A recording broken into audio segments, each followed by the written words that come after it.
Hello दोस्तों, कैसे हो? सभी को नमस्कार। पिछले वीडियो हमने देखा था आर्टिकल 14 से 18 तक, जिसमें समानता का अधिकार था। आज हम देखेंगे कि आर्टिकल 19 से 22 तक ये स्वतंत्रता का अधिकार दे रखा है। हमें किस तरीके से हमें स्वतंत्रता का अधिकार दिया है, इस संबंध में हम आज समझते हैं। सबसे पहले ये जान लीजिए कि जो आर्टिकल 19 है, आर्टिकल 19 है उसे जो हमारे मूल अधिकार हैं उसका ऐसे मेरुदंड माना जाता है। आर्टिकल 19 को आर्टिकल 19 को क्या माना जाता है? मेरुदंड। मेरुदंड का मतलब अगर ये अधिकार, जैसे समझ लो कि हमारे शरीर में जो मेरुदंड होता है, जो रीढ़ की हड्डी है हमारी, अगर उसको तोड़ दिया जाए तो शरीर जैसे बेकार हो जाता है। उसी तरीके से अगर हम इस अधिकार को हटा दें तो मूल अधिकारों का कोई मतलब नहीं रहेगा। यही हमें बताते हैं। हमने याद करते हैं, देखो कैसे करते हैं। सबसे पहले आर्टिकल 19 में हमको 6 अधिकार दिए गए हैं। 6 अधिकार, पहले इसमें 7 थे। एक संपत्ति का अधिकार उसमें से हटा दिया गया है, उसे कानूनी अधिकार बना दिया गया है, और आर्टिकल 300 में उसे डाला गया है। सबसे पहले हम देखते हैं कि इसमें 6 अधिकार दिए गए। कौन कौन से अधिकार हैं? नंबर 1 ए में दिया गया है आपके में, वाक एवं अभिव्यक्ति, मतलब आपको बोलने की स्वतंत्रता है और अभिव्यक्ति की स्वतंत्रता है। आप बोल के अपनी बातों को रख सकते हैं, आप चित्र के माध्यम से, आप कार्टून के माध्यम से, आप विज्ञापन के माध्यम से, इन सारी चीजों से आप अपनी बात रख सकते हैं। आपको ये स्वतंत्रता है। लेकिन इसमें देश की अखंडता, एकता, संप्रभुता या कोई ऐसा आपका भाषण नहीं होना चाहिए जिससे सांप्रदायिक दंगे छिड़ जाएं। इन सारी चीजों पर विशेष ध्यान रखना होगा। ठीक है भाई।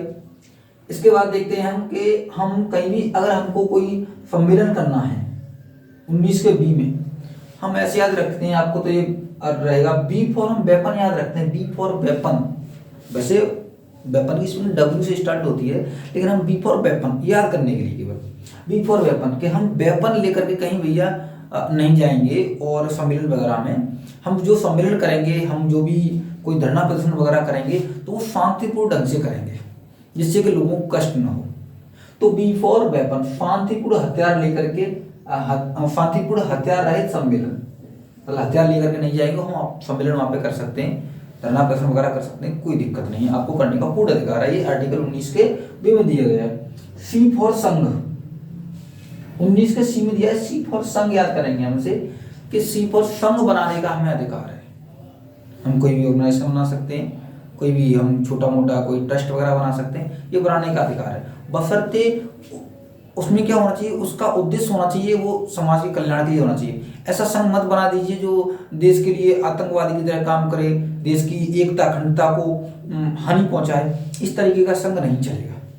आपको संघ बनाना है, अच्छा बनाइए, बढ़िया बनाइए, लोगों की भलाई के लिए बनाइए, कोई दिक्कत नहीं। D for departure, departure means होता है किसी जगह से चले जाना, तो हमने इसे संबंध किया है, हालांकि याद करने के पर्पज से, आप इसे अदरवाइज मत लेना।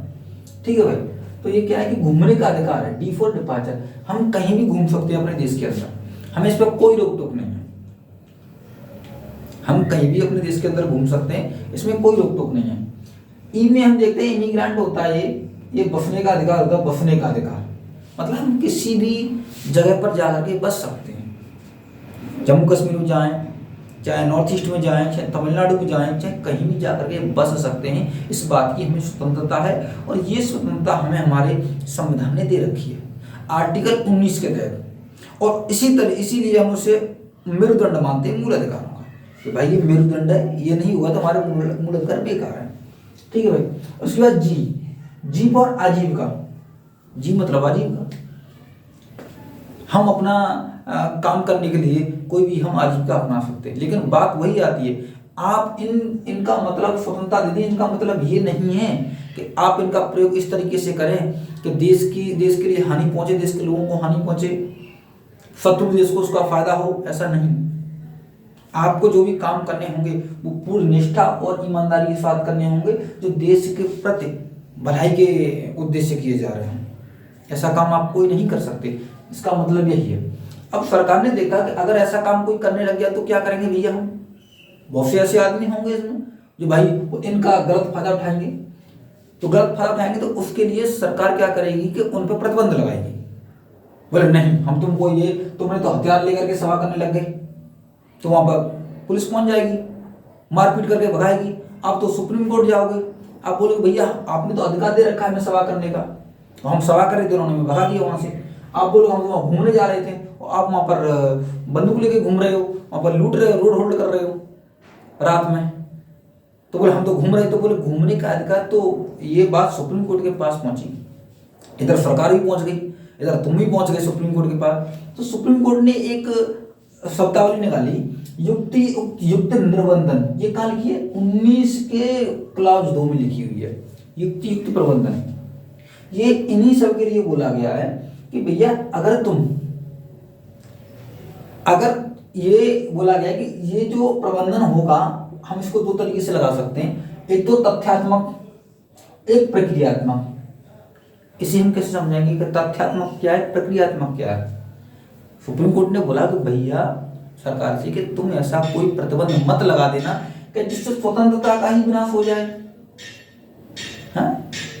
अगर आप प्रतिबंध लगा रहे हो तो आप देख लो भाई वो आदमी उस चीज का उल्लंघन कर रहा है कि नहीं कर रहा है। उल्लंघन कर रहा है तभी प्रतिबंध लगाइए आप। और आप इस बात के नाम पर कि भैया कि ये तो ये देश के खिलाफ बोल रहा है, ये कर रहा है, वो कर रहा है, तमाम ऐसी बातें, तो ऐसा नहीं चल पाएगा। आपको प्रतिबंध लगाना है तो पहले उसको देख लो। दूसरा प्रक्रियात्मक प्रतिबंध, प्रक्रियात्मक प्रतिबंध। सुप्रीम कोर्ट ने कहा कि अगर कोई व्यक्ति है उस पर सरकार ने प्रतिबंध लगा करके उसे कोर्ट में खड़ा कर दिया तो एक पूरी प्रक्रिया चलेगी, उसको पक्ष रखने का पूरा अवसर दिया जाएगा उस व्यक्ति को। वो बोलेगा कि सर मैंने ये गलती नहीं की या मैंने ये गलती की है, उसी के हिसाब से उसको सजा वगैरह जो कुछ भी होगा वो दिया जाएगा। तो ये 2 प्रतिबंध थे, युक्तियुक्त निबंधन, और ये तथ्यात्मक तरीके से था, ये प्रक्रियात्मक तरीके से था। तो इस बात पर सुप्रीम कोर्ट ने दोनों पैरेलल बना दिए, समांतर कर दिया, दोनों को बैलेंस कर दिया, सरकार को भी और लोगों को भी। लोगों को आजादी दे दी लेकिन सरकार को भी कुछ दे दिया, अगर ये गलत काम करते तो उनको पकड़ के मेरे पास लेके आ जाओ। लेकिन कहीं ऐसा होगा सरकार सही आदमी को पकड़ के वहां खड़ा कर दे, बोला ये आदमी गलत है, तो उन्होंने ये निकाला कि भाई उस आदमी को पक्ष रखने का पूरा अवसर दिया जाएगा कि भाई तुम गलत हो तो कैसे हो, तुम सही हो तो कैसे हो। इस चीज को हमने बोला युक्तियुक्त निबंधन, ठीक है, रीजनेबल रेस्ट्रिक्शन इसको बोलते हैं इंग्लिश में, ठीक है भाई। अब हम देखते हैं कि आर्टिकल 20, आर्टिकल 20 क्या है। आर्टिकल 20 बताता है हमें कि अपराधों के लिए 2 सिद्धि के संबंध में, कि भाई अगर कोई आदमी अपराध करता है तो हम कैसे पता लगाएंगे कि भैया कैसे हम उसको दोषी सिद्ध करेंगे, कैसे हम उसको दोषी सिद्ध करेंगे। तो उसमें क्या बोला गया कि अगर कोई आदमी अपराध करता है तो उसे विधि के बिना दंडित नहीं किया जा सकता। कोई भी आदमी, कोई व्यक्ति हो, चाहे हमारे देश का हो चाहे विदेश का हो, अगर कोई विदेशी नागरिक हमारे यहाँ आकर के कोई अपराध कर देता है तो बाकायदा उसको ले जाएगा कोर्ट में, विधि बनेगी, विधि के अनुसार ही उसको सजा मिलेगी। ऐसा नहीं है विदेशी आ गया तो उसको पकड़ के ले जाओ, बोला ये तो विदेशी है दे दो सजा इसको, ऐसा नहीं होगा। प्रत्येक नागरिक को, प्रत्येक व्यक्ति को विधि बना करके ही उसे सजा दी जाएगी, बगैर विधि के सजा नहीं दी जा सकती, चाहे कोई भी हो, ठीक है भाई। इसमें क्या होता है, इसमें 2 विधियां होती हैं, एक तो भूतलक्षी विधि होती है, एक भविष्यलक्षी विधि होती है। भूतलक्षी विधि किसे कहते हैं, ऐसी विधि जो पास्ट में बन रखी है, जो पहले बन रखी है। भविष्यलक्षी विधि कैसे कहते हैं, जो अब आ जा करके बनेगी। तो किसी भी व्यक्ति को भविष्य लक्षी विधि के अनुसार सजा नहीं दी जाएगी। ऐसे नहीं दी जाएगी कि मान चलो आज किसी व्यक्ति को गिरफ्तार कर लिया गया है और 10 दिन तक उसे जेल में रखा गया, 10 दिन बाद कोई कानून बना और उसके तहत से सजा दिया, नहीं, ऐसा नहीं होगा। या ऐसा नहीं होगा कि भाई आज इस आदमी को गिरफ्तार करो, कल इसके लिए कानून ना हो तो सजा दी जाएगी, नहीं। उस व्यक्ति को सजा तभी दी जाएगी, उसी आधार पर दी जाएगी सजा उस व्यक्ति को जो पहले कानून बन रखा है। इस बात को बोलते हैं भूतलक्षी विधि, भविष्यलक्षी विधि। दूसरी बात यह कि किसी व्यक्ति को 2 बार दंडित नहीं किया जा सकता, 2 बार दंडित, एक ही काम के लिए 2 बार दंडित नहीं किया जा सकता, ठीक है। दूसरी बात क्या है, अपने विरुद्ध गवाही के लिए, ये 2 सिद्धि के संबंध बता रहे हैं, अपने विरुद्ध गवाही देने के लिए उसे बाध्य नहीं किया जा सकता। इस बात को कैसे समझें? अपने विरुद्ध गवाही देने के लिए उस व्यक्ति को बाध्य नहीं किया जा सकता।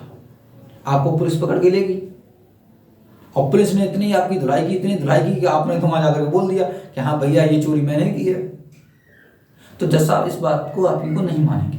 वो भी जानते हैं कहीं ऐसा तो नहीं से इतना पीटा गया कि डर गया और बोल दें और इसने वास्तव में वो काम नहीं किया गया हो, तो आपकी बोलते हैं कि आपकी जो गवाही है और पुलिस की भी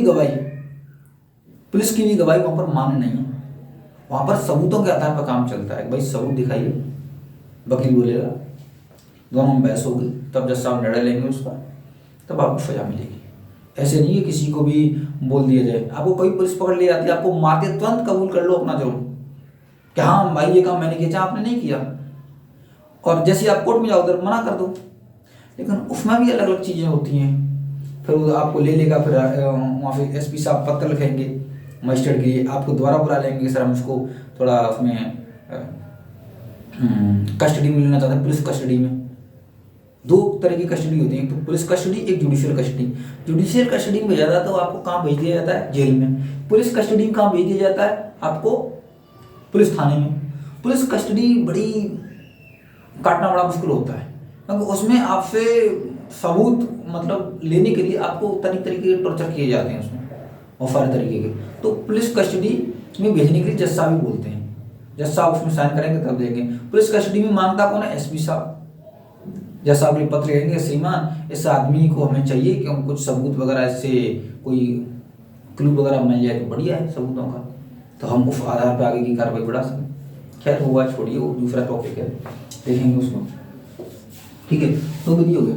इसके बाद हम देखते हैं कि आर्टिकल 21 आता है, बड़ा इंपॉर्टेंट आर्टिकल है भाई। आर्टिकल 19 पढ़ लिया, आर्टिकल 20 पढ़ लिया, आर्टिकल 21 पढ़ लिया। वास्तव में हम आर्टिकल नहीं पढ़ रहे हैं, लेकिन आपको धीरे धीरे याद होते रहेंगे। आपको एक आर्टिकल में मैं आपको इतना बता दे रहा हूँ कि आपको याद हो जाएंगे आर्टिकल। ठीक है, आर्टिकल 21 समझ लो। अगर मेरा मानना है कि आर्टिकल 19 को भी इसने अपने आप में समाहित कर लिया आर्टिकल 21 में। आर्टिकल 21 ही हमें सारी, आप मूल अधिकार पढ़ रहे हो, कुछ भी आपको लगे कि ये किस आर्टिकल में हुआ, आपको लग रहा है, आपको डाउट हो रहा है कि नहीं, ये समझ लो आर्टिकल 21 में मिलेगा। आर्टिकल 21 में क्या होता है? प्राण एवं दैहिक स्वतंत्रता का अधिकार। प्राण एवं दैहिक स्वतंत्रता का अधिकार, इस आर्टिकल को कभी रद्द नहीं किया जा सकता। नंबर 2, इसमें जीवन का अधिकार है। इसमें सुप्रीम कोर्ट बोलता है कि विधि बनाकर ही वंचित किया जाएगा। अगर किसी आदमी की मान के चलिए कि कोई टेररिस्ट है या कोई ऐसा व्यक्ति है जिसने देशद्रोह का काम किया है, राजद्रोह का काम किया है, उसे जज साहब ने फांसी दे दी, तो विधि के तहत फांसी दी है, जज साहब ने फांसी नहीं दी उसे जो फांसी मिली है वो विधि के तहत मिली है, जज साहब ने उसे फांसी नहीं दी। इस तरीके से हम अगर किसी की जान ले रहे हैं या किसी को जीवन से उससे वंचित कर रहे हैं या उसका जीवन ले रहे हैं, तो विधि बनाकर ही संभव है। जल्लाद होता है, वो उसको गले में फांसी डालता है, फंदा डालता है फांसी का और लीवर खींच देता है, तो वो भी एक विधि है, प्रक्रिया है। उसमें आपने देखा होगा सब लोग खड़े होते हैं, उसमें टाइम कितने टाइम पे चलेगा, तो वो लोग उसके दुश्मन नहीं है, वो विधि बना करके प्रक्रिया के तहत चल रहा है काम पूरी।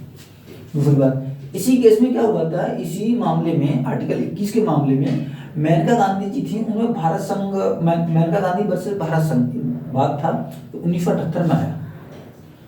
तो 1978 में आया तो इनकी बहस हुई तो सुप्रीम कोर्ट में मेनका गांधी जी की, तो सुप्रीम कोर्ट को लगा कि जीवन जीने के लिए सारे जो जरूरी तत्व हैं, सभी जरूरी तत्व टोटल इस आर्टिकल में शामिल किए जाए।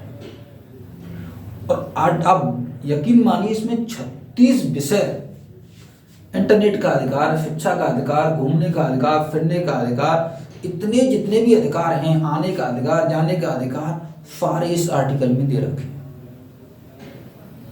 राइट टू सूचना, उसका क्या नाम है, निजता का अधिकार, right to privacy, phone tapping का अधिकार, ये सारी जो आपका कोई कर रहा है, आप अपने कमरे में बैठ के आप कुछ भी करो अपने कमरे में, आपको कोई इस आर्टिकल के तहत, आर्टिकल 21 के तहत आप अपने कमरे में बैठे कुछ भी करो, आपको कोई मना नहीं कर सकता। इंटरनेट का अधिकार, बिजली का अधिकार, सारे अधिकार किस में दे रखे हैं? आर्टिकल 21 में, क्योंकि इनके बिना हमारा जीवन संभव ही नहीं है। बताओ कितनी बड़ी क्रांति है। आर्टिकल जो 21 है अपने आप में 19 को समाहित करके बैठा है। आप ये मान लीजिए, अगर आपने रीजनिंग पढ़ा हुआ तो ये आर्टिकल 19 है और ये आर्टिकल 21 है, ये मान लीजिए आप, इसके अंदर है ये आर्टिकल 19 आर्टिकल 21 के अंदर है, सारे अधिकार इसमें दे रखे। खैर छोड़ो, आगे चले। इसमें प्राकृतिक न्याय का सिद्धांत भी दिया गया है। प्राकृतिक न्याय का सिद्धांत ये है कि भाई कोई व्यक्ति है जो गिरफ्तार होकर के आता है या कुछ भी होता है तो उसको अपना पूर्ण पक्ष रखने का अधिकार है, अपना पक्ष रखने का अधिकार है, वकील वगैरह कुछ भी करे कोई, उसे प्राकृतिक न्याय का सिद्धांत बोला गया है। ठीक है भाई। इसी आर्टिकल में क्या हुआ था, इस आर्टिकल में विशेष तरीके से हम पढ़ते हैं कि आर्टिकल 21A जोड़ा गया था, जो 86वां संविधान संशोधन हुआ था 2002 में। 86वां संविधान संशोधन हुआ था 2002 में। इसमें शिक्षा का अधिकार जोड़ा गया कि 6 से 14 वर्ष के बच्चों के लिए शिक्षा बहुत जरूरी है। ये भी जीवन का एक मतलब महत्वपूर्ण चीज है जो बहुत ज्यादा जरूरी है। हालांकि इसको आप डीपीएस में भी पढ़ोगे, राज्य के नीति निर्देशक तत्वों में, वहां पर वो राज्य के ऊपर दे दिया गया है उसको, लेकिन यहाँ पर भी ये जरूरी है। ठीक है भाई। अब ये सारी चीजें हम देख रहे हैं कि ये मनुष्य के लिए इतने सारे तत्व जरूरी हैं, तो सुप्रीम कोर्ट ने इसमें क्या होता है कि भारतीय पशु कल्याण बोर्ड था, भारतीय पशु कल्याण बोर्ड। आप बताइए कि जिस तरीके से हम जीवन जी रहे हैं, पशु भी तो हैं, पशु किस तरीके से अपना जीवन जी रहे हैं। आज तुम देख रहे होंगे जो गाय एक जमाने में हमारे में पूजती थी, आज देखो क्या हालत हो रखी है उनकी।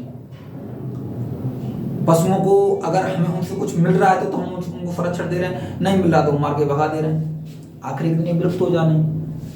तो क्या हुआ, भारत पशु कल्याण बोर्ड ने मई 2014 में सुप्रीम कोर्ट में याचिका डाली कि ये जो पशुओं पर क्रूरता हो रही है, पशुओं को परेशान किया जा रहा है, इस पर सुप्रीम कोर्ट कुछ कीजिए। तो सुप्रीम कोर्ट ने उसमें निर्णय दिया। तो जल्लीकट्टू एक होता है, एक जल्लीकट्टू एक उत्सव है जो पोंगल एक उत्सव पड़ता है जो तमिलनाडु में, उसके दूसरे तीसरे दिन एक जल्लीकट्टू नाम से बुल फाइटिंग होता है। जल्लीकट्टू तमिलनाडु शब्द बुल फाइटिंग में बोलते हैं इसे, कि सांडों की लड़ाई। तो उसमें कहीं ना कहीं सुप्रीम कोर्ट को लगा कि ये पशुओं के ऊपर क्रूरता है, इसको हटाया जाए। तो जल्लीकट्टू को मई 2014 में बंद कर दिया गया था। ठीक है भाई। उसके बाद बैलगाड़ी दौड़ वगैरह आपने देखा होगा, कई स्थानीय जगहों पर बैलगाड़ी दौड़ होती है जिसमें भैंसा या तुम्हारा बैल वगैरह इनको जोड़ करके और भगाया जाता है, रेस की जाती है। तो उसमें कहीं ना कहीं वो भी प्रताड़ित होते हैं। तो इस संबंध में इन चीजों को भी बंद कर दिया गया। ठीक है भाई।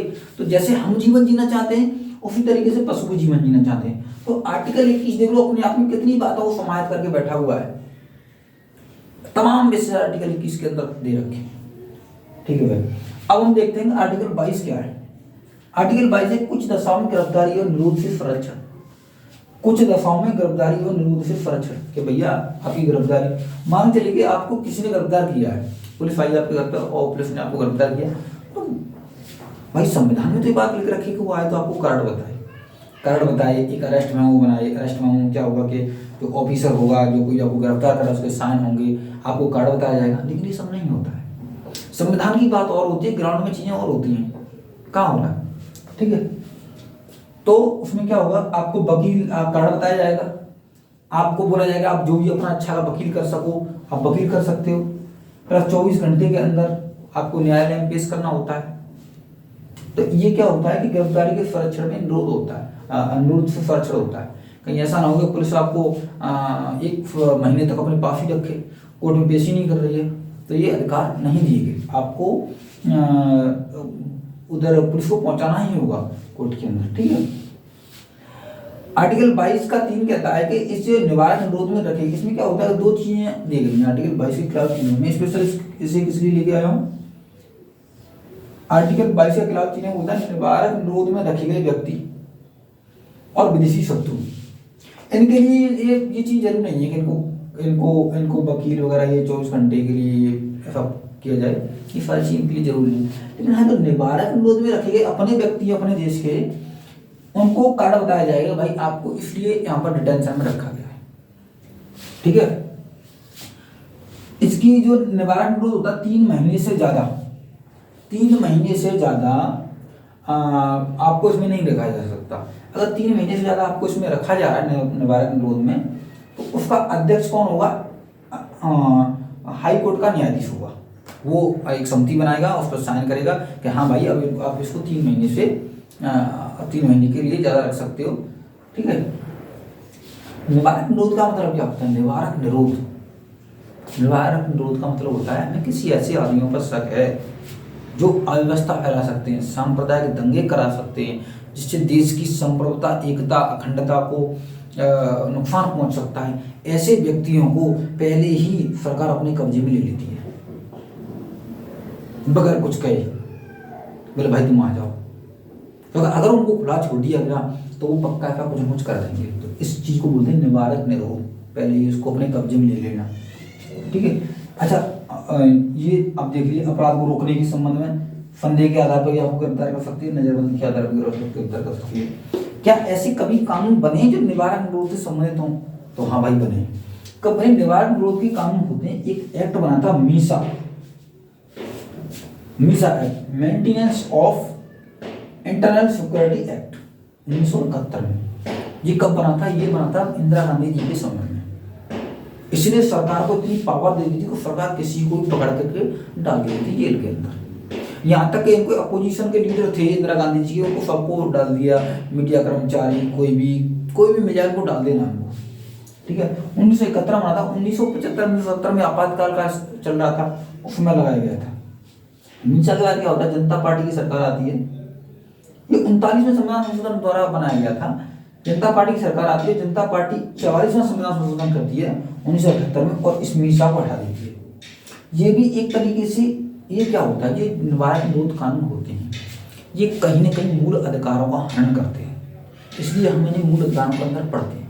लेकिन ये एक आवश्यक बुराई है।